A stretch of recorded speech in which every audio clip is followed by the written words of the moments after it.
नमस्कार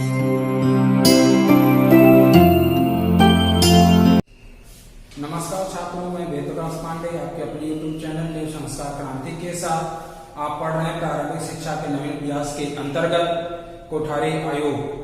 आज हम कोठारी आयोग के गुण एवं दोषों के संबंध में अध्ययन करेंगे। जैसा कि हमने कोठारी आयोग के सुझाव आपको बता चुके हैं, उन सुझावों के आधार पर हम कोठारी आयोग के गुणों का विश्लेषण करेंगे। तो सबसे पहले हम ये कहना चाहेंगे कि कोठारी आयोग के जो पहला गुण था वह यह था कि इसने अपना जो ध्यान है वह उच्च शिक्षा के साथ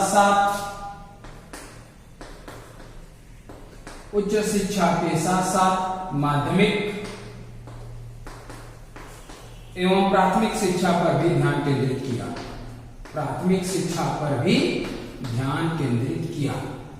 इसलिए यह एक महत्वपूर्ण इसका गुण हो जाता है कि इसने तीनों प्रकार की शिक्षाओं पे ध्यान केंद्रित करने का प्रयास किया। इसके बाद इसने अपनी शिक्षा में प्रायोगिक जो शिक्षा है उस पर भी इसने ध्यान अपना केंद्रित किया। और इसके बाद इसने शिक्षा को व्यावसायिक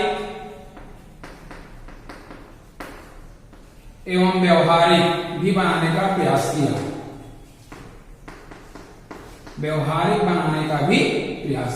इस प्रकार से हम कह सकते हैं कि कोठारी आयोग की जो सुझाव थे या कोठारी आयोग था वो उसने अपनी शिक्षा में प्रायोगिक शिक्षा पे ज्यादा बल दिया और शिक्षा को व्यवसायिक बनाने का प्रयास किया और व्यवहारिक भी था।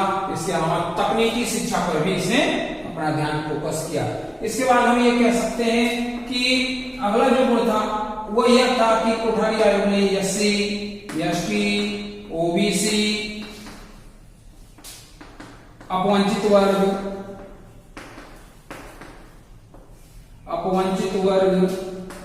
स्त्री और मुसलमानों के लिए विशेष प्रकार की शिक्षा की व्यवस्था की।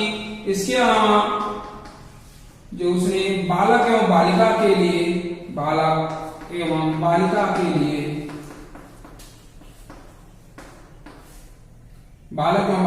एक समान शिक्षा पद्धति का भी शुरुआत किया, जिससे कि बालक और बालिका एक प्रकार के पाठ्यक्रम से अध्ययनरत हो सके और अपना विकास कर सके। इसके बाद इनकी जो अगली सबसे बड़ी विशेषता थी वह यह थी कि इन्होंने अपने जो शिक्षा में त्रिभाषा सूत्र जारी किया, जिससे कि हम अपने पूरे भारत में जो कम्युनिकेशन है उसको आसानी से कर सके और आगे बढ़ सके। इसके बाद इनकी जो अगली विशेषता थी यह थी कि इन्होंने प्रौढ़ों की शिक्षा पर विशेष बल दिया।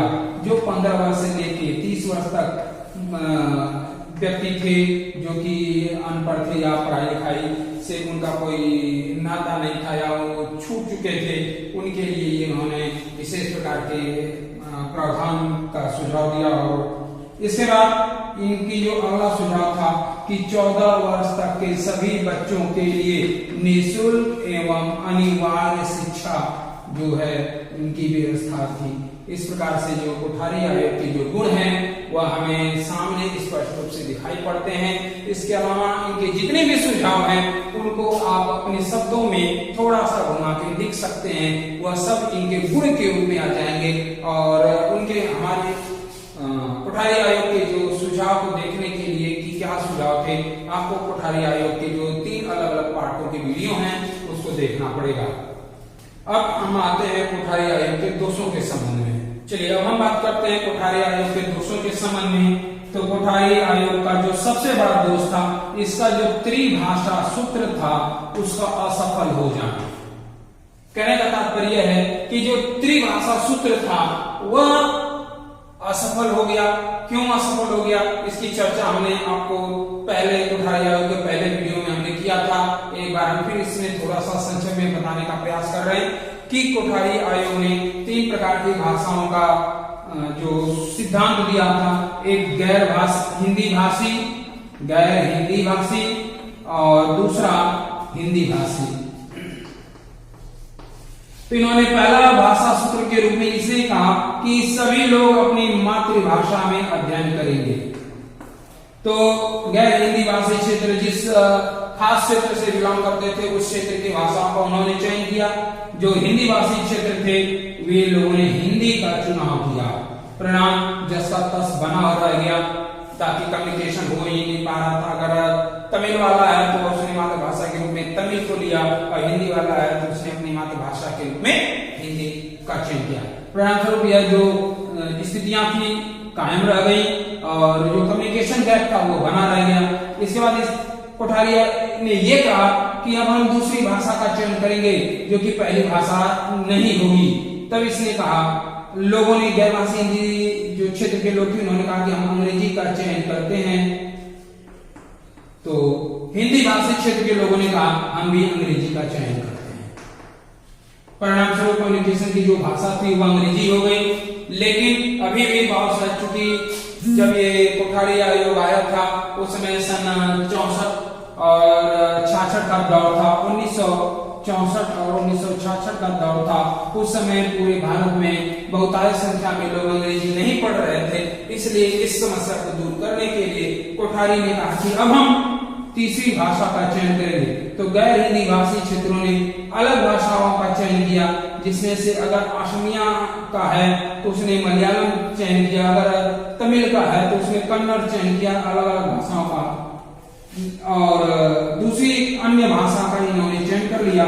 लेकिन जो हिंदी भाषी क्षेत्र थे उन्होंने या तो संस्कृत का चयन किया या तो उर्दू का चयन किया। यहाँ पे फिर वही स्थिति बनी रह गई। इसलिए जो अंग्रेजी थी वह कुछ हद तक जो कम्युनिकेशन गैप को मिटाने का कार्य करती रही और आज भी कर रही है।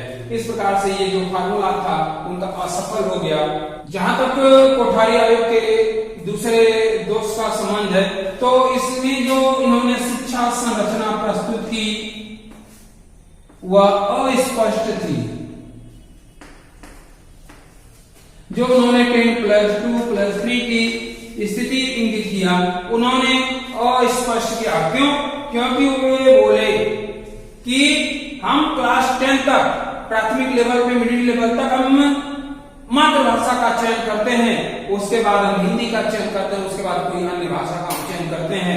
परिणाम स्वरूप अगर कोई तमिल में पढ़ा हुआ बच्चा आए और आप उसको अंग्रेजी या हिंदी में पढ़ाना शुरू करें तो क्या यह संभव है? परिणाम स्वरूप ये जो शिक्षा की संरचना थी उनकी अस्पष्ट थी, इसलिए यह फेल हो गई। इसके बाद इन्होंने प्रौढ़ों की शिक्षा की तो बात की, प्रौढ़ों की शिक्षा की तो बात की, पर उसके लिए कोई खास या विशेष योजना नहीं बनाई।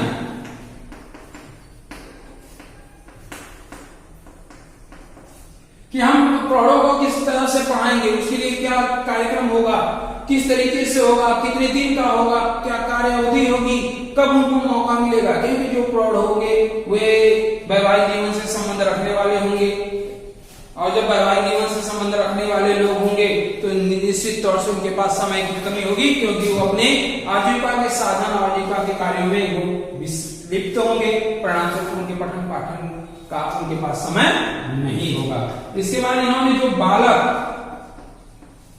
एवं बालिका के लिए जो एक समान शिक्षा की व्यवस्था की, तो इसमें उन्होंने इन बालक और बालिका की जो शारीरिक संरचना है उसका ध्यान नहीं दिया, और परिणाम स्वरूप यह जो शिक्षा है वह फेल हो गई। क्यों? क्योंकि बालक के लिए भी वही शिक्षा और बालिका के लिए भी वही शिक्षा, जबकि दोनों की शारीरिक संरचना भिन्न भिन्न होती है, इसलिए वह जो शिक्षा है वह पाठ्यक्रम है उनके लिए उचित नहीं हो पाएगी। इसके अलावा इसका जो अगला दोष यह था कि इन्होंने जो प्राथमिक शिक्षा का जो भार एनसीईआरटी पे दिया था, क्योंकि एनसीईआरटी के पास अपने ही बहुत सारे वर्ग थे, उसके बाद आप प्राथमिक शिक्षा का भार उनके ऊपर देकर उनके बोझ को और आपने बढ़ा दिया। परिणाम स्वरूप ये जो है जो अपने कार्य को सही तरह से नहीं निर्वहन कर पाया और यह भी योजना फेल हो गई। इसके बाद इन्होंने कहा कि हम 14 वर्ष तक के बच्चों के लिए निःशुल्क शिक्षा की व्यवस्था करते हैं, लेकिन क्या तत्कालीन समय 1964-66 में भारत के पास इतने संसाधन थे कि वह भारत के पूरे 14 वर्ष तक के सभी बच्चों के लिए निःशुल्क शिक्षा की व्यवस्था कर सके, उनके लिए संसाधन की व्यवस्था कर सके? नहीं। अतः यह जो निःशुल्क शिक्षा की व्यवस्था थी वह अभी उनकी फेल हो गई। इसके बाद इन्होंने जो तकनीकी और प्रायोगिक शिक्षा पे बल दिया था, तो सैद्धांतिक शिक्षा जो है वो पिछड़ गया। उन्होंने प्रायोगिक शिक्षा पे बल दिया, सैद्धांतिक शिक्षा पिछड़ गया। अगर वो सैद्धांतिक शिक्षा पे हम बल देते तो प्रायोगिक शिक्षा पिछड़ जाती। इसके बाद उन्होंने जो SC ST और इस स्त्रियों के लिए, मुसलमानों के लिए जो विशेष प्रकार की शिक्षा की व्यवस्था की, उसमें भी उन्होंने खास योजना नहीं बनाई कि SC ST के लिए, चाहे वो बालक हो चाहे बालिका हो, उसको किस प्रकार की शिक्षा दी जाएगी, जो जनरल है उनको किस प्रकार की शिक्षा दी जाएगी, या जो मुस्लिम है उनको किस प्रकार की शिक्षा दी जाएगी, या जो स्त्री है उनको किस प्रकार की शिक्षा दी जाएगी। इसलिए इनकी जो ये योजनाएं थी वह सब असफल हो गई। इस तरह से आपका कोठारी आयोग समाप्त होता है। हम अगले वीडियो में राष्ट्रीय शिक्षा योजना 1986 और 1992 के विषय में बात करेंगे। आज का क्लास यहाँ पे समाप्त होता है। धन्यवाद।